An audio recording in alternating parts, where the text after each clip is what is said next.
Good morning, DawgNation. I don't have to tell you. You already know this yourself. We all feel the same way. Pins and needles, probably the best way to describe our feelings today as we record this on a Monday morning. National championship game comes up a few hours from now, and if you're like me, the game cannot get here quick enough. But to help the time go by here, we'll preview it all. We'll have Chip Towers on the show. We'll get ready to talk about the Georgia Bulldogs and the Alabama Crimson Tide from inside Mercedes-Benz Stadium in Georgia's pursuit of a national championship trophy. It could happen tonight. Glad you're with us. DawgNation Daily begins right now. Presented by DawgNation.com. This is DawgNation Daily, the daily podcast for Georgia Bulldogs fans. Here's your host, Brandon Adams. It was a busy weekend for DawgNation. We were downtown in Atlanta. We were in Athens and covering everything going on with what's happening in the build-up, the lead-up to the national championship game here tonight between Georgia and Alabama. And my favorite part of the entire thing, and the thing that I'm going to end up remembering not just about this weekend and today, but really the entire season, is the chances that I've had to interact with all of y'all about what this season has meant to you and what that trophy that's still out there, that final box to check off for this 2017 season, what that would mean to you tonight if Georgia does reach up and grab that one. And, you know, for so many of us, our experiences are similar here. I'm 40 years old, about to turn 41 really in just a few weeks, and so I've lived with the ups and the downs, and it seems like at times there have been more downs than ups, at least when it comes to some of the most memorable moments for Georgia football. But tonight, that can all change. Tonight, that can all become just a distant part of the past. And the future for Georgia, the present for Georgia, it could be as bright as it's ever been, depending on how this thing goes against the Alabama Crimson Tide. It is a real privilege to talk to you about that today here on DawgNation Daily. I am so excited about the game, and for those of you that have interacted with this show a lot over the course of the year, you know what this kind of stuff means to us, and I've learned what it means to you, and I can't wait to talk about it all. I will say that what's obviously kind of a backdrop and kind of maybe a subplot to the larger storyline is who these teams are in relationship to each other and who these two coaches are in relationship to each other. Obviously, Kirby Smart learned a lot from Nick Saban. There's really no denying that. Smart admitted that yesterday during the joint press conference they had leading up to the College Football Playoff National Championship game. But it's not just that. It's also the early success that Smart has had at Georgia would be reason to sort of resemble Alabama, even if Smart hadn't come to from the Nick Saban coaching tree. There's some similarities between the two that almost has nothing to do with the fact that Smart used to work for Nick Saban. And that subplot that kind of bubbles just below the surface for this game is, hey, this may not be the first time or the only time these two teams kind of tangle with each other in a big game like this. It may be college football playoffs in the future. It's certainly going to be likely SEC championships in the future. And that's, as I said, one of those issues that you can't help but talk about a little bit when you talk about this game. In fact, Kirby Smart and Nick Saban both sat down for a joint interview together on SportsCenter. Chris Fowler conducted it, and that subject came up of the respect that these two coaches have for each other, they have for each other's program, and the likelihood they could be doing this against each other for some time to come. Here's a little bit of Saban and Smart together. Well, yeah, if he keeps telling all his recruits he's going to coach 5 and 6 more years, it's going to be that way for a long time. So as long as he continues to do that, I know they're going to be successful. But I know what they're doing and how they're doing it, they're going to be successful for a long time. So that's Nick Saban, Kirby Smart, kind of a joint interview together there on SportsCenter, and the subject of what these guys could do against each other, what they could do for their programs, Kirby Smart in particular, what he could do to build the Georgia program into something like what's gone on in Alabama, has also been a topic for the rest of the media as well. Greg McElroy, the SEC Network analyst, spoke about this at a media availability here he had in Atlanta this weekend. What he said is when asked to decide between the two schools who'd win the most over the course of the next 5 years, he says, it's hard not to say Nick Saban. I look at their youth that they have coming in, but I also look at the momentum that Georgia has right now on the recruiting trail. If I had to pick, I'd probably say Alabama. And he goes on to kind of explain a lot of that's just based on the fact that we've seen Alabama in those spots before. A lot of Georgia fans would take umbrage with that. A lot of Georgia fans see an arrow pointed up for the Georgia program, and that's probably true.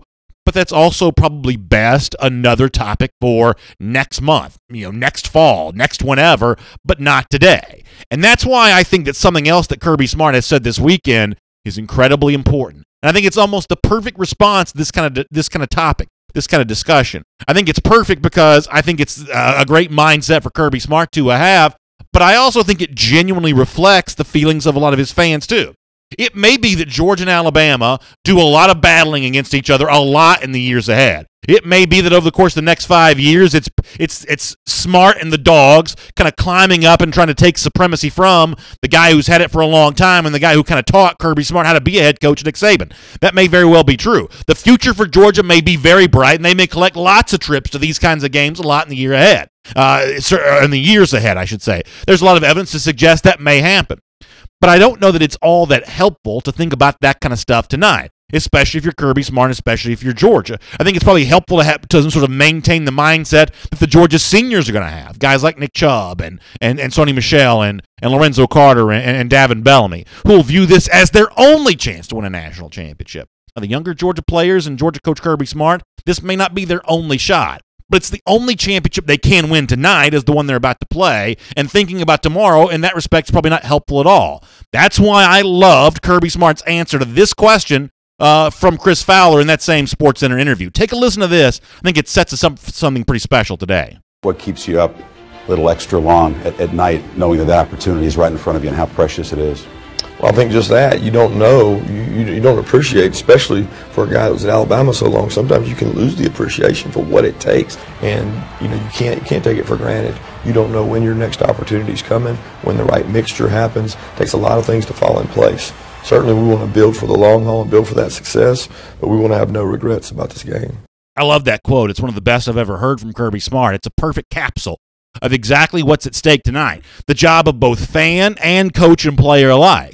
In the beginning of that statement, Kirby Smart talks about if you're at a place like Alabama, it's possible to lose appreciation. We all know that's true for sports fans. I think that may be less likely to happen for Georgia fans because of the hunger and the passion they bring to this subject, which is college football and the SEC at the top of the national level. But still, there is a job of a fan tonight, whether it's the first national championship game you've ever been to or if you're old enough to remember 1980, it's your job to appreciate this, to soak in every moment. And I loved that about Pasadena last week. I love seeing so many Georgia fans who were allowing themselves to stand, as Kirby Smart always says, be where your feet are. They were allowing themselves to be where their feet were and to look around and say, wow, Georgia is really here. This really is happening in real life, to appreciate all of that. And the same thing at stake tonight in what is for many of us a hometown like Atlanta, settling in to watch the Georgia Bulldogs at Mercedes-Benz Stadium. A lot of folks want these tickets. Some folks are still trying to get them. If you've got them, if you have them in your hand, if you're making plans all ready to be down there, then as Kirby Smart said, it is your job to appreciate this tonight, to soak it all in. And that's true, frankly, win or lose.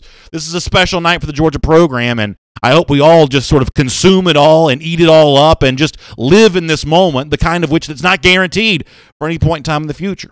But more important than that is what Kirby Smart sort of says as the job for himself as a coach and his other fellow coaches, the players in this team, to play and exist tonight where there's no regrets on Tuesday morning. No level of effort that wasn't put out there on the field. No decision a coach can make that could have given Georgia an extra edge in this game. None of that's sort of left on the table. It's all kind of laid out there. Everything that the competitive fire would encourage to do, it's all put on display for Georgia tonight. I have no doubt that's what Georgia's going to do. It's really the only approach to take in a game like this, and we've seen Georgia taking those kinds of approaches all season long.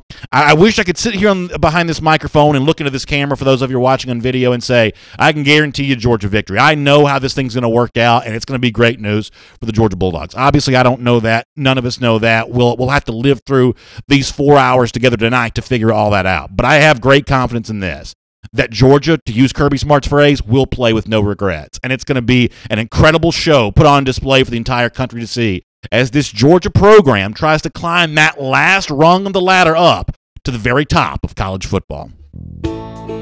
My name is Brandon Adams. This is DawgNation Daily, the daily podcast for Georgia Bulldogs fans, and it is great to have you with us.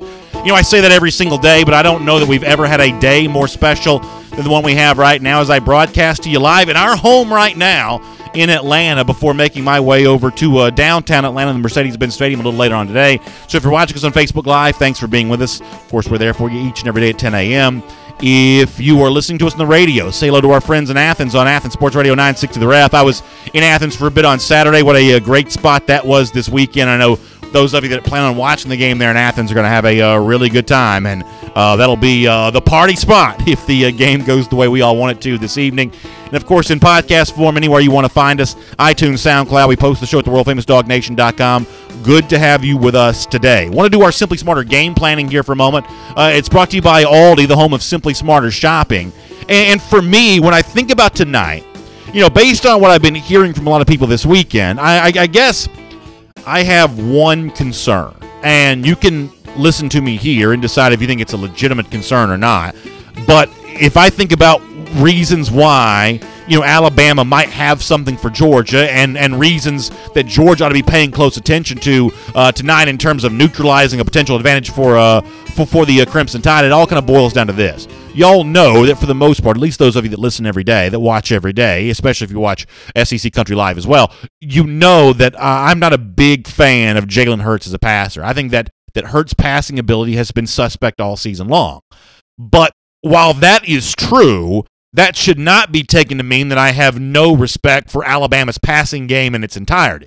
What I mean by that is, while Hurts is an inaccurate passer, and while Hurts, I think, struggles with some of the basic decision-making a quarterback has to make, I do think the Alabama wide receivers are incredibly dynamic. Now, everybody knows Calvin Ridley's name. He's the guy that's sort of compiling the most of those catches for Alabama this season.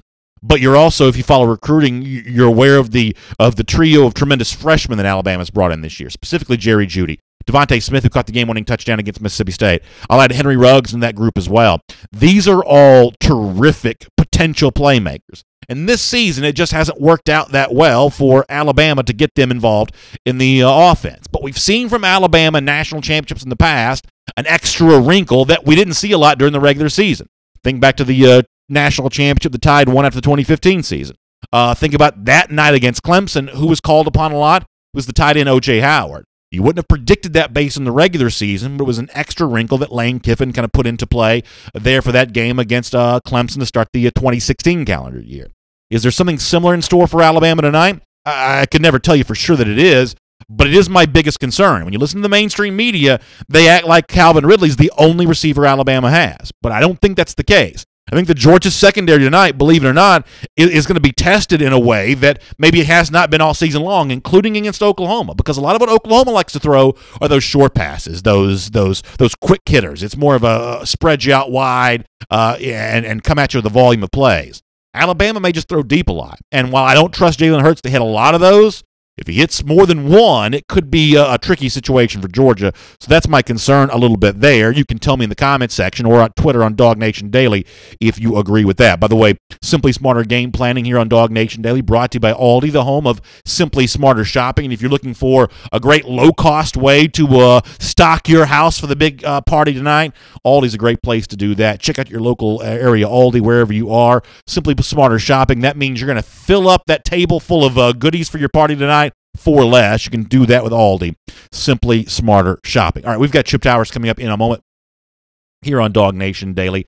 Before we get to that, I thought that there were some folks in the media this week, especially this weekend, who kind of tried to take some of what Kirby Smart said and turn it into a direction that I didn't necessarily think it had to go. Smart was speaking on Saturday. It was the official media day. I was there on behalf of DawgNation.com. A lot of y'all were there as well. It was open to fans. And I thought the college football playoff folks did a pretty good job making that a pretty fan-friendly event. Well, the subject comes up of how the SEC compares to other leagues and the idea that Alabama's been the dominant team in the league. Kirby Smart goes on to explain that he's not quite so sure how true that is anymore, and maybe these words got sort of taken in a direction that Kirby Smart didn't want to go. Let me let you hear the first quote, and then we'll talk about it. I honestly believe that the league is more equal than it's ever been, and that's mainly because I think, maybe Alabama's not as unbeatable as they have been, and they've had games that were closer. You look at their margin of victory on Texas A&M and Mississippi State, I think the league is closer to even. So I don't see it as there's just the three great teams and everybody else. Every team we played, I think South Carolina was much better this year than anybody gave them credit for. Kentucky, same way. Missouri had a great finish. I respect our league. So Kirby Smart's talking about Alabama in relationship to how the SEC compares to other leagues, but a lot of folks took that as Kirby Smart says Alabama isn't as unbeatable as it used to be. And then people sort of took the sinister spin on that of he's saying that because he's not defensive coordinator anymore. You just heard the quote there. I don't think Kirby Smart's saying anything of the kind. I think he's trying to defend the SEC against some of the national critics who don't like SEC versus SEC in the title game. However, overall, I think it's also probably true that Alabama probably is a little less unbeatable than it once was, but that's not exactly what Kirby Smart's trying to say there. In fact, when pressed a little more on that of what kind of vulnerabilities have you seen from the Crimson Tide, Kirby, I think, clarified his statement here pretty well. I don't know that they're all vulnerable. I think everybody else has gotten better. I don't think it's like Alabama's come down to anybody's level. I think the league is trying to catch up with them. It's certainly been that way for how many years? I don't know, 7, 8 years. Everybody's trying to catch up to them. And when everybody's coming in and taking your coaches and taking your quality control guys and taking your every assistant you can have, you think about there's almost somebody from Alabama on every single staff in our conference. So that gap, Coach Saban, and I'm learning that now, you've got to find people to replace the people. And you're always trying to get better when you lose somebody. Well, sometimes you lose good people. Yeah, so listen, you've certainly seen that in the case of Georgia, that Georgia's taken some of what Alabama had. That's what it's used to build the success that it had. But overall, he's not taking a shot at Alabama. He's talking up the strength of the league, and he's also talking about Georgia's place in that, and all of that I frankly think is true.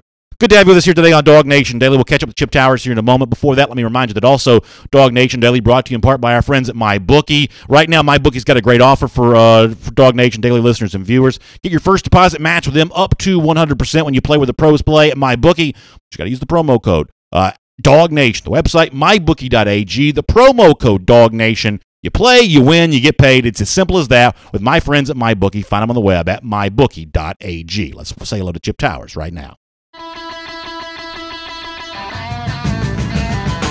From Athens and across the SEC or wherever the recruiting trail may lead, here's a DawgNation.com insider. A lot to get into with Chip Towers here on this day of the College Football Playoff National Championship game. Of course, I record this in Atlanta. Chip is still in Atlanta right now. We'll both be at Mercedes-Benz Stadium a little later on tonight. And, Chip, if you don't mind, let me start with this. On a day where there are so many places we could go, so much ground we could cover, let me begin with what I thought was one of the most interesting storylines of the weekend. And that was Georgia's decision to return back to Athens on Saturday for its practice in its sort of friendly confines of its indoor facility, not staying in downtown Atlanta. Kirby talked about that a little bit. A lot of Georgia players shared their thoughts on that this weekend, too. You wrote about this for DawgNation.com.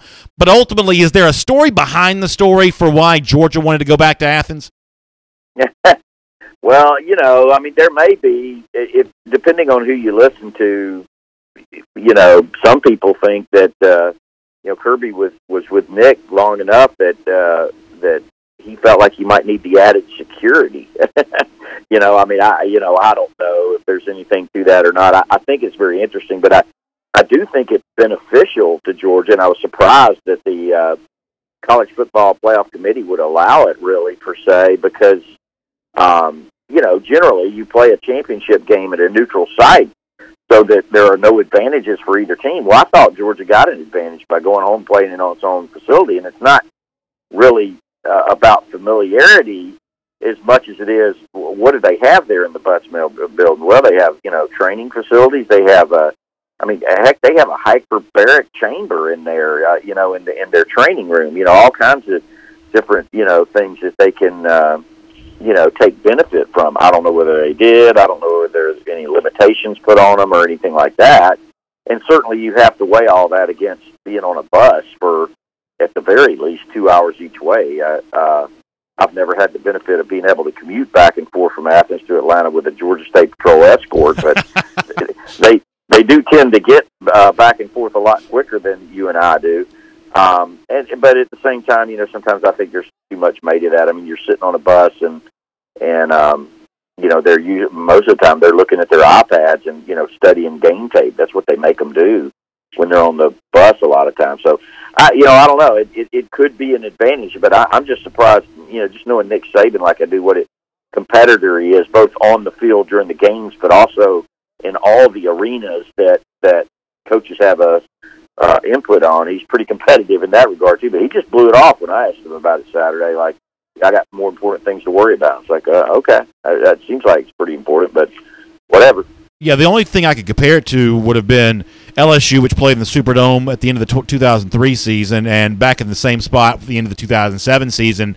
I talked to a guy that I know that covers LSU, and he said in both of those games for the full week leading up to the BCS Championship, they did all their practicing in New Orleans, even though Baton Rouge is about the same distance, maybe about 10 miles farther, but about the same distance from New Orleans that Athens is to Atlanta. So that may be but the only thing we have to compare it to. So in a lot of ways, this really is, I don't know if unorthodox is the right word, but certainly unprecedented may be the right word to use here, right? Yeah, well, maybe we'll see if, the Minnesota Vikings end up in the Super Bowl or something like that. That could happen as well. And, at the end of the day, as they say, you still got to block and tackle and beat the man in front of you.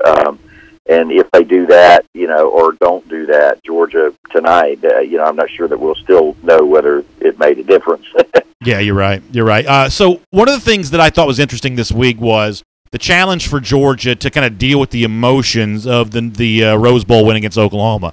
Double overtime game against a really good opponent. The fact that you also have to travel so far to kind of come back to Georgia. And I've been interested in trying to watch Georgia kind of put that behind them. And I guess one of the examples of that was, on Saturday at the media day at Phillips Arena, it was very hard to get a Georgia player to say anything at all about that game against the Sooners. They only wanted to sort of speak going forward about the game, obviously, against Alabama.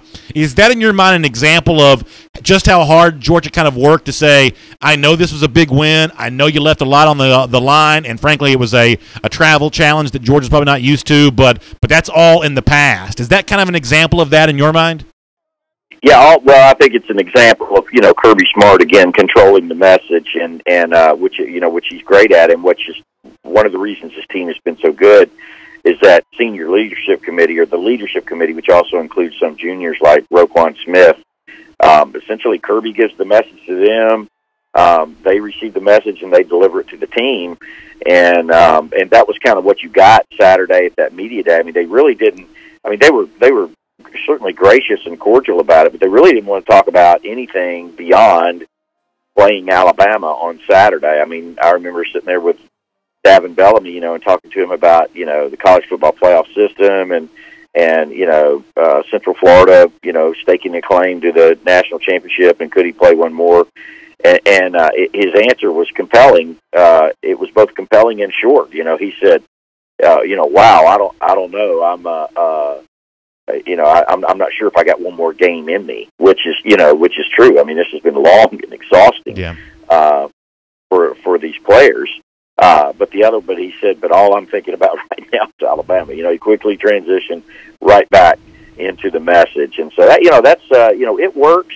The whole Nick Saban process, and I think that's the most pertinent thing about the whole teacher pupil theme that we have going this week is what Alabama has been doing has worked. And what Georgia's doing certainly has worked way quicker than any of us could have imagined here in year two in the national championship game. You wrote a terrific look back on how exactly it was that Georgia coach Kirby Smart came to be the coach here at UGA. I want to talk about that in just a minute. Before that, though, let me get into something else that you've written about here the last couple of days, and that's Jake Fromm. And Chip, I'm a big believer that because these two teams are so similar and because both these teams want dominance along the line of scrimmage, in a weird way, it sort of puts extra pressure on both quarterbacks. Jalen Hurts for Alabama, Jake Fromm for Georgia, because neither team's going to allow the other side to truly have its way in any one specific area. You are going to have to kind of do something unexpected, something kind of out of character, which means that I think a lot of this game plan tonight could rest on Jake Fromm from the Georgia standpoint here. Do you agree with that? Yeah, probably. A lot of people have asked me about the matchup in and of itself.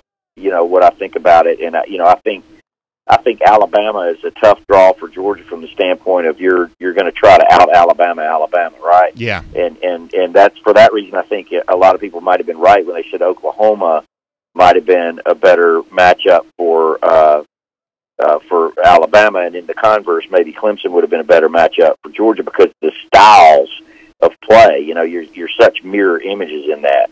But as ever, that it always comes down to quarterback play, especially in really big games. They're the guys that that have possession of the ball. 90% of the time the ball is coming through their hands. It's all about turnovers. It's all about execution. And, I've heard a lot of the national pundits this week, actually giving Georgia an edge at quarterback because of Jake Fromm's, just ability to play so well in big moments, and in particular, line of scrimmage. What you do at the line of scrimmage, decisions, checking in and out of plays. He's just come so far in that regard. Really, one of the most incredible I've ever seen. I don't know that I've seen a true freshman. I try to. There's been comparisons made to Aaron Murray and David Green and guys like that as true freshmen, but they didn't play as true freshmen. Jake Fromm is a true freshman. Sure. Eric Zier and Matthew Stafford did, but they weren't as good. I mean, there's no question as a true freshman they weren't as good as Jake Fromm has been. Now, both those guys were throwing it a lot more, but Jake Fromm's throwing it just as much as he needs to, and he's been really good at it. And if you look at his pass efficiency rating, number 4 in America, you can't ask for much more than that. Maybe he could be 32 or 1, I guess, but boy, he sure is playing good. And if Georgia loses this game, I don't think it's going to be because of Jake Fromm. Yeah, I think you're right about that for sure. So I love the piece that you wrote over the weekend, really kind of looking at the unique history at Georgia that led to Kirby Smart being hired. And this is one of those things where, Chip, I don't want to give the whole thing away here because I want people to read it for themselves, because I think this is an important chapter in the history of this program, as I said, that these stories will be told a lot more in the years ahead. But it certainly seems like if Faton Bauta doesn't start for Georgia against Florida back in 2015, all of these dominoes that have fallen since then, they may all have fallen in a different way. Isn't that true? Yeah, well, what I was able to determine through an exhaustive number of phone calls and conversations with people who would be in the know, most of whom did not want to speak on the record about it. So it's kind of a difficult story to write from that standpoint. But putting it back together, there's no question that it was after the Florida game when Mark Richt unilaterally made the decision to start Faton Bauta in that game, and I'm really not able to get into this much in that story, but you really can't blame Mark Richt retrospectively looking at it, because it started to crumble a little before that. Georgia had a lot of expectations going into the Alabama game that year, and they got blown out 38-10 in the rain, if you remember. Next week you're playing Tennessee. Nick Chubb goes out with an injury, which was devastating to the team overall. But not only that, but you get up by 24 points and then you blow the lead. So that had people grumbling. And then you go into the Missouri game and you win it, but you win 9-6. And Grayson Lambert played horrible. So here comes Florida, and they're ranked number 11 in the country. They have like the number 1, number 2, number 3 defense in America that particular year. And, Mark Richt and that staff's thinking is basically, the definition of insanity is to keep doing the same thing. So they just wanted to do something different. And, I think in the grand scheme of things, they should have done more different with Faton Bauta if you were going to do that, rather than kind of do the same thing with Faton Bauta. But it blew up in their face. 4 interceptions, Georgia gets blown out. And so the people behind the scenes, and Georgia's not a donor-run organization, certainly not anything like we saw up at Tennessee, and we've seen it different times at Auburn and other places. But that's when people who have influence, basically said to the leadership of Georgia, we probably need to make a change, and we need to look into that. Simultaneous to all that was what was going on at South Carolina, Steve Spurrier stepping down, so they're already in the market for a new coach, and had already made Kirby Smart a major target. So meanwhile, these same people, you're sitting there going, we can't let Kirby Smart, one of our own, go over there to South Carolina and kick our butt for the next 10 years, and that's kind of what happened. Now, there's some people that will dispute that. Greg McGarity will dispute some of the details therein. But I tell you what, I did a lot of work to get to that conclusion, and I stand by it. One of the things that I think is interesting, and I think that at a certain point probably more needs to be said and written about is, it's easy in retrospect to look back on that and say, oh, we got to have Kirby Smart because we don't want him to go to South Carolina. But, Chip, there's always going to be a top assistant on a top team like Alabama. And, frankly, Will Muschamp had just been kind of the same kind of guy and not worked out very well for Florida. I think at some point in time it'd also be interesting to hear what it was, whether it's, powerful donors who wanted Smart, Greg McGarity who wanted to make the move to a hire Kirby Smart, kind of everything in between. What they saw in Kirby Smart that gave them an indication that he was going to be able to kind of outsource the Alabama success and import that here to the University of Georgia. That's a part of this story that I also think is pretty interesting. Do you agree? Well, it is, and hey, there's nothing new about it. I mean, this has been going on for generations. And it just so happens right now, you can go all the way back to Georgia and Harry Mayer coming to coach Georgia, from Notre Dame. And at that time, everybody on the Notre Dame staff under their legendary coach was going out and getting jobs everywhere. And right now, that's Nick Saban in the college football. And so we've seen a lot of them come and go. You mentioned Will Muschamp, who's certainly of that tree, and Jim and McLean. But they haven't always worked out. In fact, it's been cited a bunch this week. Saban's record against his former assistants, 11-0 by an average score of 38-10. But Kirby, I think everybody agrees. In fact, I would make this argument, Brandon, about when it comes to the Kirby and the Nick Saban thing. Certainly, everybody's talked about how great Nick Saban has been, and he has. Nobody's been better in college football, just about in history. But is part of his secret sauce the fact that he had Kirby Smart on his staff? That's what we don't. Now he does it. Now they still made the last two championship games without Kirby Smart, but they hadn't won them, or they hadn't won this one yet. And if Kirby wins it, then I think you have to start looking at that theme a little bit. It's like how much of Nick Saban's success Alabama had to do with Kirby Smart. You may already know this, Chip. It's just coming into me here at the desk where I'm doing DawgNation Daily. But on what is already a good day for Georgia fans playing the national championship game tonight, it's also a good day for a former Georgia great as Matt Stinchcomb, the longtime terrific offensive lineman at Georgia, also a really good broadcaster now for ESPN, the SEC network. Chip, Matt Stinchcomb has been elected to the College Football Hall of Fame. I think you'll agree with me, a tremendous, well-deserved honor for a guy in Stinchcomb who continues to represent UGA very well. Yeah, I'm not surprised by that at all, and it's really incredible. Georgia overall, the players that they have put in the College Football Hall of Fame is just astounding. I'm not sure what the number stands at this point, but Georgia's up there with the top programs in the country for producing Hall of Fame players. And Matt Stinchcomb maybe above any, maybe. Terry Hogue was kind of that way too. A guy who majored in genetics, I think it was, and that Stinchcomb. I mean, he's one of the smartest people I've ever met. And I tell you what, I still think he's underplayed as a broadcaster on SEC Network or wherever he happens to be imparting his knowledge, because he is so good.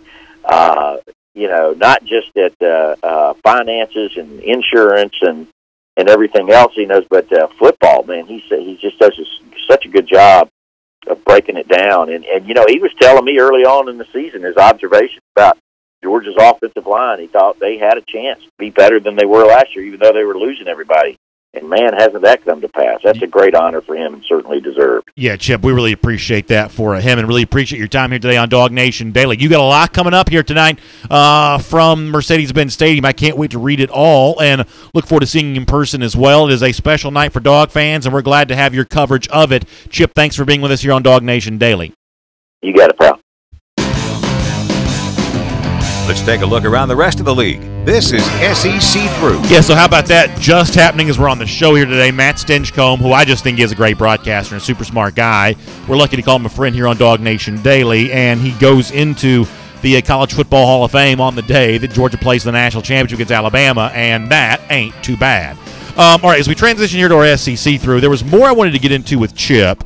maybe I might squeeze some of this into the SEC through if we can find a way to kind of get all this in here. I'll also remind you that a DawgNation Daily is brought to you in part by our friends at Kroger, and we've been telling you this for a while. The most convenient, brand new way to shop for groceries is known as the Kroger Click List. You can go to Kroger.com, find out more about it. I've used the Kroger Click List. I'm blown away by just how easy it makes the grocery shopping process. And in general, I would say that I'm probably not a huge fan of doing that, but I love using Kroger Click List, and I've seen in action when you make your order online, you show up, and you don't even have to get out of your car. The folks from Kroger, like walking over, they're delivering it to you right there. Nice, friendly, easy. Boy, I tell you what, you need to stock up at the supermarket. The Kroger Click List is the way to do that. Of course, we're happy to have Kroger with us as a part of DawgNation Daily. Before I get into, though, what was planned for the SEC through, can I squeeze in one more thing here that I was going to talk to Chip Towers about? Can we show the Kevin Shearer tweet here for a moment? Shearer tweeted something out over the weekend that kind of got some Georgia fans upset a little bit. This is a reference, I think, probably to recruiting. I don't 100% know, but Shearer is becoming the defensive coordinator there with the Vols. He tweets out, "It's a great day to be a Vol." And a lot of Georgia fans responded negatively to that on Twitter. And I'm going to tell you this right now. I totally get where Georgia fans are coming from on this. It's a little irritating to see your linebacker coach saying this about Tennessee the night that Georgia plays Alabama. I guess as some consolation here, I don't think that Shearer makes any kind of big impact in this game tonight. I don't think that at this stage of the game, I don't know that Davin Bellamy and Lorenzo Carter need a coach, right? I mean, at this point in time, I think they are their own coach, and they're probably doing a lot of coaching for a lot of other guys on the roster here. So I don't think that Shearer's divided focus impacts this game. I also don't necessarily believe Kirby Smart when he says it's no big deal when Shearer's leaving Georgia after tonight, when Jeremy Pruitt's leaving Alabama after tonight, when he left Alabama after the 2015 season. I think that they are probably distracted. I just think they have to be, but I don't think it's a distraction that hurts Georgia in terms of winning the game, or frankly, Pruitt's distraction hurts Alabama in terms of winning the game. I just don't think that's necessarily the case, but I do get why Georgia fans are upset about that. Now, I guess somebody has pointed out on Twitter that Kirby Smart said almost the same thing about Georgia while he was still at Alabama in the build-up of that national championship game, but I think we would all agree that's different because he's saying that about Georgia, and Kevin Shearer's saying this about Tennessee. I obviously kid when I say that, but ultimately I get why fans are upset about that, but I don't think this is the kind of thing that is going to in any way factor into what happens in the game tonight. I don't think Georgia needs Kevin Shearer to beat Tennessee, in other words. One of the things that I do think becomes kind of an interesting question for some SEC fans to ask on a night like this is, especially if you're an Auburn or a Tennessee fan. These are the two fan bases, the two schools that play both Georgia and Alabama every single year. Tennessee plays Georgia as a member of the SEC East, and their crossover rival third Saturday in October against Alabama. Auburn plays Alabama as a West Division foe and crossover and plays Georgia in the Deep South's oldest rivalry. So both these fan bases are kind of in a situation where they have to figure out, of these two hated foes, which one do we want to see win the most, or maybe better said, which one do we want to see lose the most? And I don't guess there is a perfect answer to this question, but I almost wonder if you're an Auburn fan or a Tennessee fan, if you're not slightly rooting for Alabama here just a little bit, because the last thing you need is another Alabama-style program to rise up in college football. Now, that's probably happening with Georgia, whether Tennessee or Auburn like it or not. But nonetheless, you know, the saying goes, you don't want to fight a battle on two fronts. As Georgia continues to rise here, it becomes the kind of battle that both Auburn and Tennessee have to fight on two fronts. Tennessee's got a long losing streak to Alabama. That may continue with Georgia now in the years to come. Auburn did beat Georgia in the regular season, but lost them in the SEC championship. Dogs continue to be a thorn in their side. I think the last thing that Auburn and Tennessee want is for Georgia to get any better than they are right now. Let me squeeze in a couple other stories here just for a moment. LSU has officially parted ways with Matt Canada. Y'all know how I feel about this. I think this is a mistake. I think it's a bad look for LSU here. I think that some of the things that I thought about Florida last year, and a lot of y'all thought I was just saying that because that's what I thought you wanted to hear, but I saw some rips and tears in the fabric that was holding Florida together a season ago under Jim McElwain. I believe I see that same stuff going on at LSU right now. I think it's going to be a disastrous end for Ed Orgeron there eventually. Opposite of that may be what's going on at South Carolina, where it looks like Will Muschamp's made himself a couple pretty good hires here. Brian McClendon, the former UGA assistant and former Georgia player, promoted up to offensive coordinator. Dan Warner brought in as a quarterbacks coach. This looks like a pretty sharp hire here for the Gamecocks. Pretty good stuff on there. And then a couple other things to get to quickly. Emory Jones has enrolled at Florida. All-Star game is over for him. He's officially on Florida's campus, and there'll be a lot heard from him in the years ahead, one way or another. So that's the guy that Georgia's going to be battling with a lot in the years ahead. Emory Jones, now a member of the Florida Gators. And then a quick final story here. Shocked to hear this. To me, it's bizarre, but former Tennessee head coach Derek Dooley is now the offensive coordinator at Missouri. Now, I thought that Josh Heupel was one of the sharpest offensive minds in the league before he left there to become the UCF head coach. Now it's Derek Dooley, who I honestly don't know if he's a good offensive coordinator or not. He was a disastrous head coach. He's been a wide receivers coach for the Dallas Cowboys. This hire does not make a ton of sense to me, but nonetheless, Missouri has made it, and we'll make that your SEC through. Let me remind you, the DawgNation Daily is also brought to you in part by our friends at ATL Next. A new ATL starts now. ATL Next is Hartsfield Jackson's development program that consists of a series of projects over the next 20 years. You can learn more about roadway impacts and nightly closures at next.atl.com. And speaking of next, what's coming up next here on DawgNation Daily is a chance for us to catch up with one of the stars of tonight's national championship game. One of the guys who get the biggest job on the field, it's Georgia linebacker Roquan Smith. He'll keep his eyes on Jalen Hurts. We'll keep our eyes on him right now with a terrific interview I was able to conduct with him on Saturday. Take a look. Georgia linebacker Roquan Smith. When you look at the second half last week against Oklahoma, what was the difference in terms of the success that your defense had, maybe extra intensity, maybe a different game plan? What led to the success there in the second half and overtime against the Sooners? We're not more so focused on what happened with the Sooners. We're just going to ride that momentum from that second half over into this game. How do you do that? How do you maintain the edge that you finished that game with? Just have to come and play with passion and just play our brand of defense. And I feel like if we play to our standard, then a lot of great things can happen for us. When you look at Alabama, what do you notice? They're a very physical team. I think they try to kill you at the point of attack. They want to run the ball down your throat. They want to establish a run, and then they want to hit you with some play-action shots. A lot of fans think about your matchup as almost like a one-on-one between you and Jalen Hurts. People assume you'll be spying him and paying close attention to him. How do you view that matchup between what you might be doing and trying to chase down Jalen Hurts? I think he's a phenomenal athlete, and they have a great team, but it's not about me and him because, if it was just me and him, that would be just one-on-one football. It's 11-on-11, so it's 10 other guys on both sides of the ball, so we're definitely looking forward to the opportunity as a whole from a defensive standpoint. So good stuff there with Georgia linebacker Roquan Smith. It was fun to be able to catch up with him this weekend on the sort of build up to what is in all likelihood his final college game tonight as he takes on the Alabama Crimson Tide. And I do think that matchup with him, keeping his eye on Jalen Hurts and spying on him to the extent that's going to happen, I think that's important for Georgia. Georgia needs a big individual effort from its stars tonight to win this game against Alabama, and I think that Roquan Smith certainly got a great chance to provide that for Georgia. It was great to be with him on Saturday. Something else I had the great privilege of doing this weekend was heading over to Athens for the Georgia practice on Saturday, and away from who's going to win or lose tonight between Georgia and Alabama, the Georgia practice offered a couple pleasant surprises as well. If you're watching us on video, we'll show you some of this, and if not, I'll talk to you about it a little later on. First of all, on video right now, you see Justin Fields, the five-star quarterback, kind of hanging out and taking in some of the sights and sounds of practice.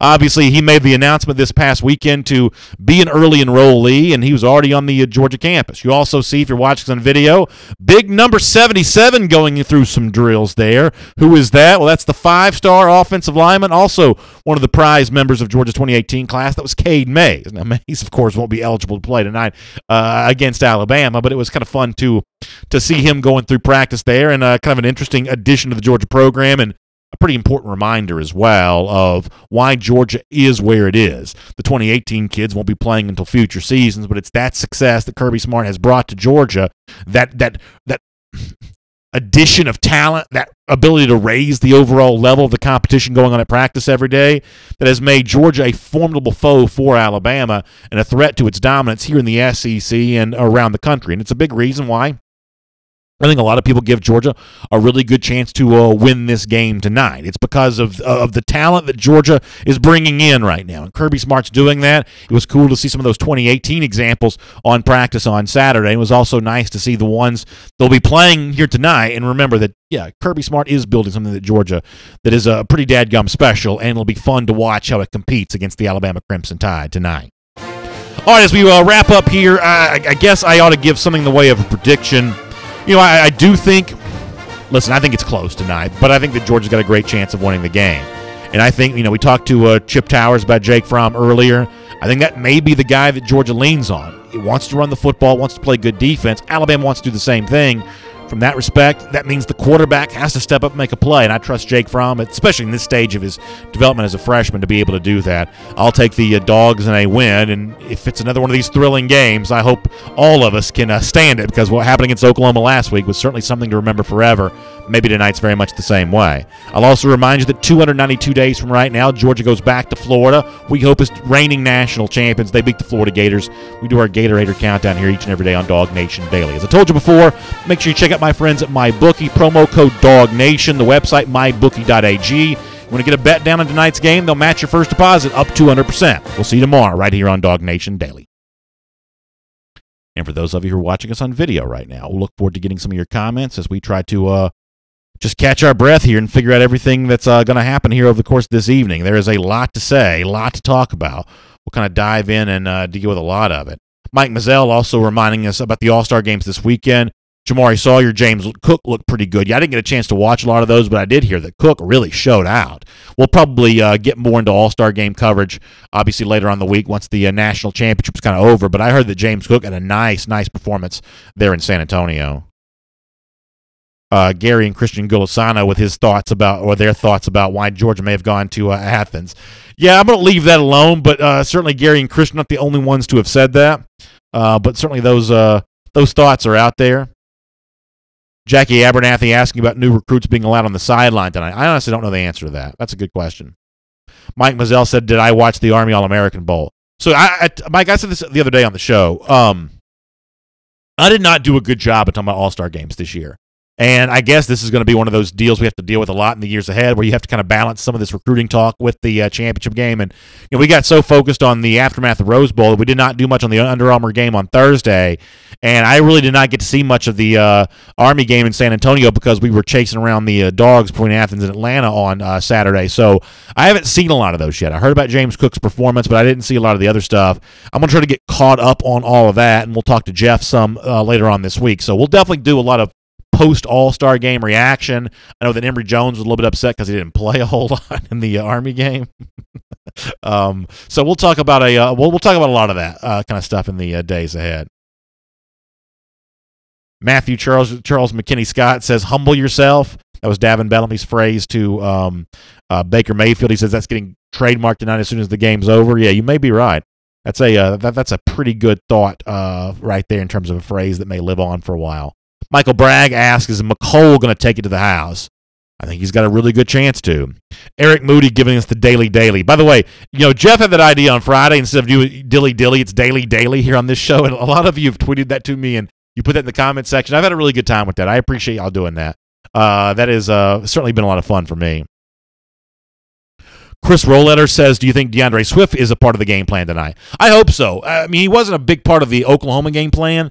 I don't know if that got changed somewhat based on the fact that he ran into Andrew Thomas in that one play, and maybe there was some little irritation with the young freshman. I'm just guessing on that. That's not any kind of report. That's just me wondering out loud.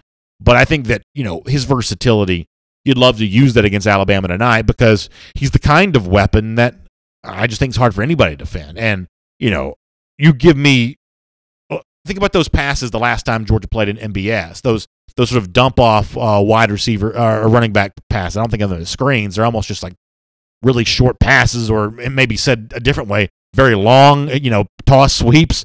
You get Sony in a situation like that, DeAndre Swift in a situation like that, they have the capability of making somebody miss, and I'd love to see a lot of that from DeAndre Swift tonight. I really would. Really would.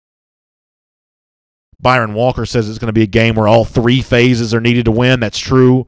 Alabama's got a great punter, too. I know that Andy Staples or somebody wrote about J.K. Scott and Nizelek, and normally I would think about that being too cool for school, the national media guy wanting to, just write something that no one else was writing. But in the case of these two guys tonight, I think that probably is true. I think that I just think that J.K. Scott is a real weapon for Alabama. I think flipping the field is really important. I'm the kind of guy that sort of probably devalues place kickers a bit, but I put a high value on punters because I think that field position ultimately is one of the most important aspects of the game, and I think that that who wins between those two phases, especially involving the two punters, I think that could be crucial tonight. Tim Tatum says, hot rod from 57 yards for the win with no time left. Well, y'all got to decide who's going to host this show on Tuesday if that's going to happen. Because I'm serious, y'all. I don't know if I can do another one of those type of things. I mean, anybody who was on the sideline with me for the Rose Bowl will tell you I was miserable by the end of that game. Miserable. So while I'll be thrilled if the outcome goes Georgia's way, overall, I don't know. I don't know if my heart can take another one of these, decided on the last play type of things. But if it leads to a Georgia win, I guess we'll take whatever we can get there. Nate Thomas says, the Phenom's going to be a living legend Monday night.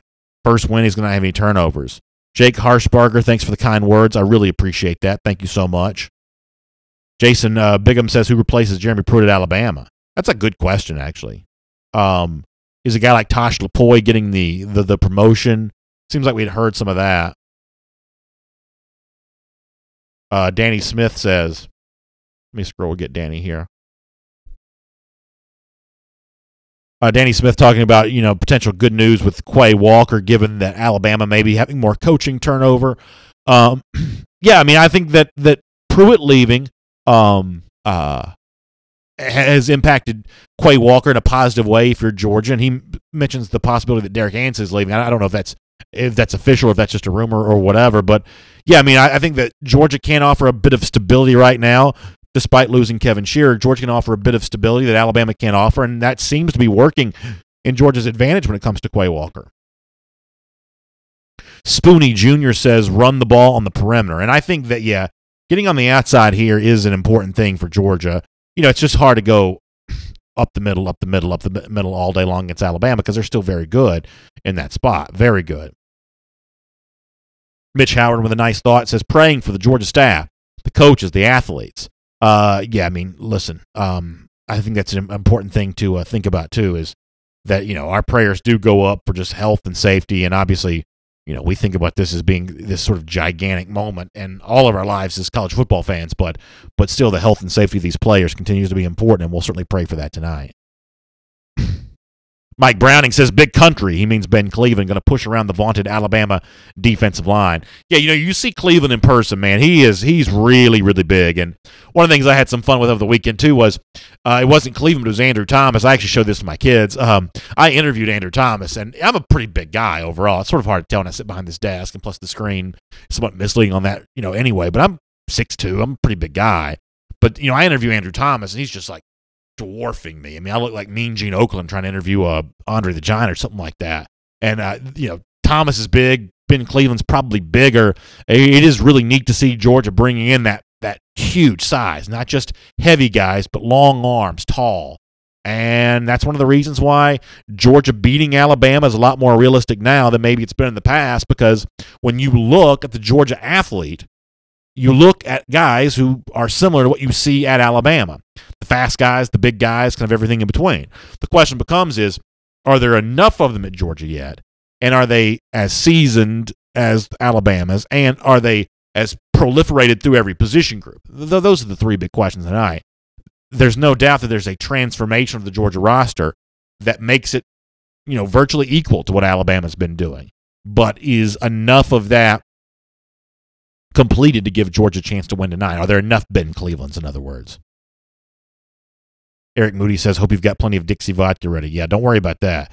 There is plenty of Dixie vodka ready. And by the way, we'll be with you for the Dixie Vodka postgame show after the game here tonight on the DawgNation Facebook page. And something else, and I should have been promoting this more, but we still have a good many people watching us right now, so let me just say this. We're a special episode of DawgNation Daily. Let's try that one more time. We are doing a special episode of AT&T SEC Country Live today. Not 3 p.m. like always. At 1 p.m. special time, we're going to be live at $3 Cafe, just in the shadow of Mercedes-Benz Stadium. For those of you not in Atlanta, $3 is a great spot. We're going to be there today for a special broadcast of AT&T SEC Country Live. Mike Johnson and me. We're going to take a lot of your comments. So it's going to be a really fun show, different time because of the national championship stuff. We're going to do that 1 p.m. Eastern time today there at $3 Cafe on Northside Drive, right there near Mercedes-Benz Stadium. So looking forward to doing that with you. Mickey Brady, thank you for the kind words. I really appreciate that, Mickey. And for those of you who are relatively new to our show, one thing that you should know, Game is tonight, but DawgNation Daily is not going anywhere. We do DawgNation Daily 5 days a week, 12 months a year. So this is just this is what I do for a living. I do this show. So we'll talk to you about signing day leading up to February. After that's over, we'll start looking ahead to the upcoming spring, and we'll have a lot of fun. We'll have a lot of surprises. DawgNation Daily during the off season is actually a really fun thing to do. And for those of you who have not been with us for an off season's worth of UGA talk, I think you'll really enjoy the show during then. I think a lot of people who never thought, and I hope you don't mind me saying this. This is not tooting my own horn, but I do want to let you know we're out there. A lot of people who never imagined they'd watch a Georgia football show during the spring and summer have come to actually enjoy it because we have a good time with it. So for those of you who are new to the show, because of the run that Georgia's been on, don't forget, DawgNation Daily doesn't go anywhere. We have a good time 12 months a year here in our studio and with you. That's true for SEC Country Live as well. Eric Moody says you got to keep Jalen Hurts in the pocket. I think that's true. Kevin Blackman says, I wish and hope and pray we can run the football. I think that's also true. Vernon Luzier says, nervous. Yeah, I'm nervous as a cat on a hot tin roof too. Vernon, that's well said. Really, really nervous about that one. I mean, and it's not because I'm scared of Alabama or I think that Georgia ought to be scared of Alabama. It's just a big game. You know, what my feelings were in the Rose Bowl were, it was a game in which every play had maximum importance. You know, a mistake could end it for you, especially late in the game. You know, the mistake could be the death nail for the season. Tonight's a lot like that too. You know, can Georgia beat Alabama if it also has to overcome some sort of catastrophic mistake? Maybe not. Now, mistakes can't be completely avoided. That's why they're called mistakes. But yeah, that makes, I think those of us who are going to be watching this game as fans, makes us a little extra nervous knowing that each and every play takes on a level of individual importance that's greater than that of a normal game. Shane Guy, appreciate the kind words. Really nice of you to say, Shane. Kelly Hyatt says, roll Tide on out of here. Yeah, a lot of Georgia fans would agree with that. Jennifer Stevens Fleming says, I think the tight ends make an impact tonight. I had a chance to see Charlie Warner on Friday night. He was still on crutches, so it may not be Warner who makes that impact, but a Nauta, maybe a Blazevich. That's a good thought. Richard Smith says, I miss Larry Munson. Boy, I do too. You know, I was on Saturday, we did our show, our DawgNation Invasion recap. We did it from the Larry Munson Trophy Room. That's what it's called there at the Butts-Mehre Heritage Hall. And so I had the 1942 National Championship behind me. I had the 2017 SEC Championship behind me. Saw a lot of the bowl stuff, a lot of the I saw both Heisman trophies, Herschel Walker, Frank Sinkwich. It's all there in what's known as the Larry Munson Trophy Room. And, you know, you can't help but think when you're in that room and you're part of so much history that Munson himself contributed to with his great play-by-play calls. As so many others have said, he would have really enjoyed this. He would have loved this moment. And I think a lot of us are dying to know what he'd be saying about it all. But he'd have us entertained no matter what it was. Stephen Early, thanks for the kind words. Really appreciate that. Y'all are incredibly nice. Incredibly nice. Wayne Folan, we appreciate you. Clint Turner says, what will be the key to winning? All right, let's see if we can crowdsource this a little bit. What is the true key to winning? One thing for me is, I think Fromm's got to outplay Jalen Hurts. I think he can. I think he probably will. That's the one thing.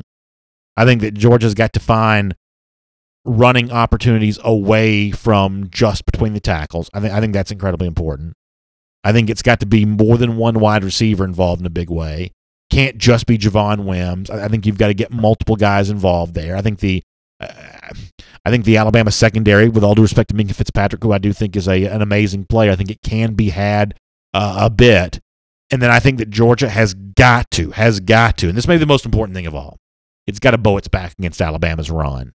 You know, it gave up rushing yards to Auburn in November.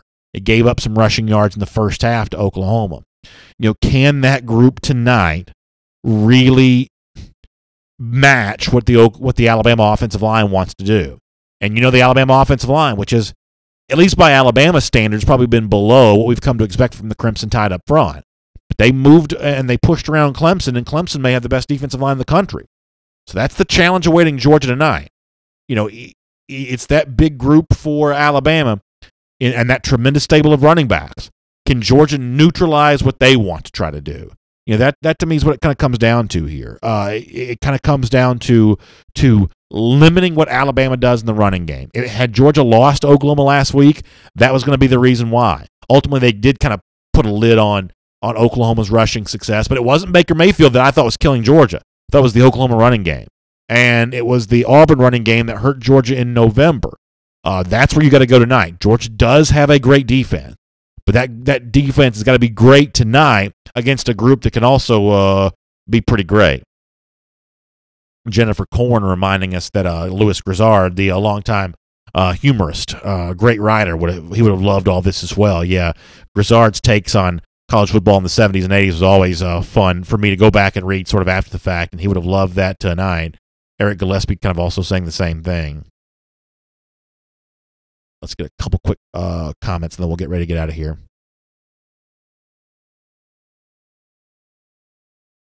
Real quick.